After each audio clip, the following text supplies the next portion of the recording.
কারো পা নেই, কেউ দৃষ্টিহারা। কুষ্টিয়ার দৌলতপুরে এক গ্রামের অদম্য ৩ প্রতিবন্ধী কৃষক।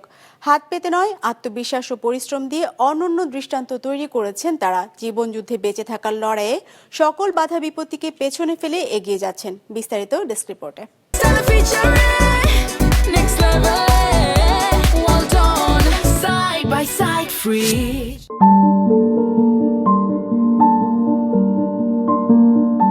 কুষ্টিয়ার দৌলতপুরের প্রাকপুরের গোড়ারপাড়া গ্রামের কৃষক সামেদুল ইসলাম। 10 বছর বয়সে পোলিও আক্রান্ত হয়ে শুকিয়ে যায় তার দুটো পা। ধীরে ধীরে হারিয়ে ফেলেন চলাফেরার সক্ষমতা। সেই থেকে শুরু জীবন সংগ্রাম। জীবিকার জন্য অনেক প্রতিবন্ধী ভিক্ষাবৃত্তির পথ বেছে নিলেও সে পথে হাঁটেননি সামেদুল। দৃঢ় মনোবল আর তীব্র ইচ্ছাশক্তিকে কাজে লাগিয়ে জীবিকা নির্বাহের জন্য বেছে নেন কৃষিকাজ।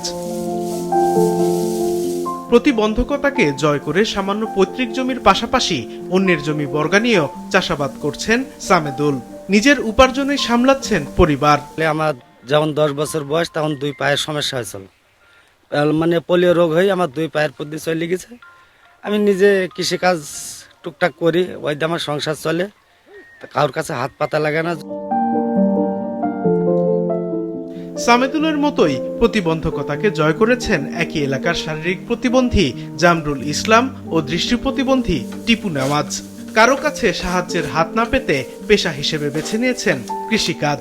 কারোর কাছে হাত পাতা লাগেনি, নিজের সামর্থ্য দিয়ে গরু কিনে গরু পালছি। সরকারটা কোনো অনুদান বেশি করে দিত, আমরা একটা অটো কিনতাম, ঘুরে বেড়াতাম, আওয়াজ দানি করতাম। এই 3 প্রতিবন্ধীর হার না মানা জীবন সংগ্রাম অনুপ্রাণিত করেছে পরিবার সহ স্থানীয়দের। ভিক্ষা শিক্ষা করেন, তারা নিজে যতটুকু পারে খাটাখাটনি করে সংসার চলছে। তারা প্রতিবন্ধী হয়েও আজ পর্যন্ত ভিক্ষা না করে তারা নিজের কর্ম নিজে করে খায়। এদের পাশে থেকে সব ধরনের সহযোগিতার আশ্বাস দিয়েছে জেলা সমাজসেবা অধিদপ্তর। এই অর্থ বছরেও প্রতিবন্ধী খাতে বরাদ্দ আছে।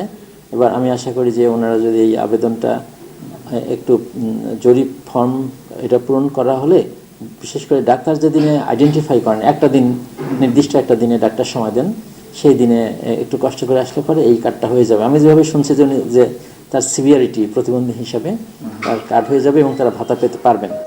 সমাজের চোখে বোঝা হয়ে বাঁচতে চায় না এই প্রতিবন্ধীরা। নিজের কর্মপ্রচেষ্টায় আত্মনির্ভরশীল মানুষ হয়ে বাঁচতে চায় তারা।